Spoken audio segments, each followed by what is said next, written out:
يلا حط شخص في بالك ايا كان برج الشخص اللي انت حطيته في بالك، ويلا بينا كده نشوف الشخص ده شايفك ازاي من عقله الباطن. حبيبك شايفك ازاي من عقله الباطن. يلا كده نشوف حبيبك شايفك ازاي. والله انا شايفة ان الشخص ده يعني شايفك ازاي. عندي هنا كارت الديفل، شايف ان هو مدمن عليك. شايف ان العلاقة فيها انجذاب جسدي، هو مش بيقدر يفك تعلقه بيك. شايف ان فيه هوس وادمان عليك في العلاقة. وشايف كمان ان العلاقة دي كانت صعبة وتقيلة عليه، وشايف ان التقائكم مع بعض ممكن كانت علاقة روحية او علاقة تقيلة وشديدة جدا وكانت صعبة، كان انتوا الاتنين ليكم دروس فيها. حاسس ان القدر هو اللي جمعكم مع بعض وان لقائكم ما كانش صدفة. الشخص ده بيشوفك ان انت يعني شايل منه قوي وشايفه بنظرة وحشة جدا، وعندك عتاب قوي وشديد ليه. عندي برج القوس والحوت والدلو والجدي. خلينا نكمل ونشوف حبيبك شايفك ازاي.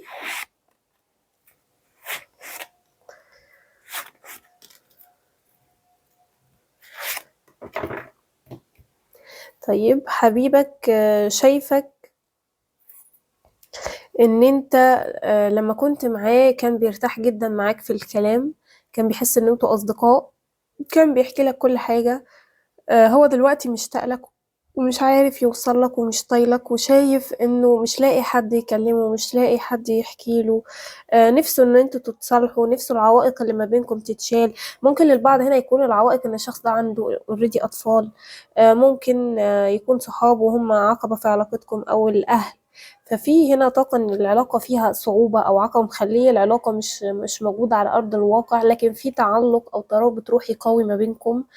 الشخص ده يعني نفسه ان انت تسامحه، ونفسه العلاقة ترجع ما بينكم زي الاول. وهو دلوقتي عارف قيمتك، وشايف ان هو اللي كان يعني شاكك او سيء الظن فيك. عندي هنا برج القوس، عندي برج الثور، عندي برج الميزان، عندي برج السرطان، عندي برج الحوت.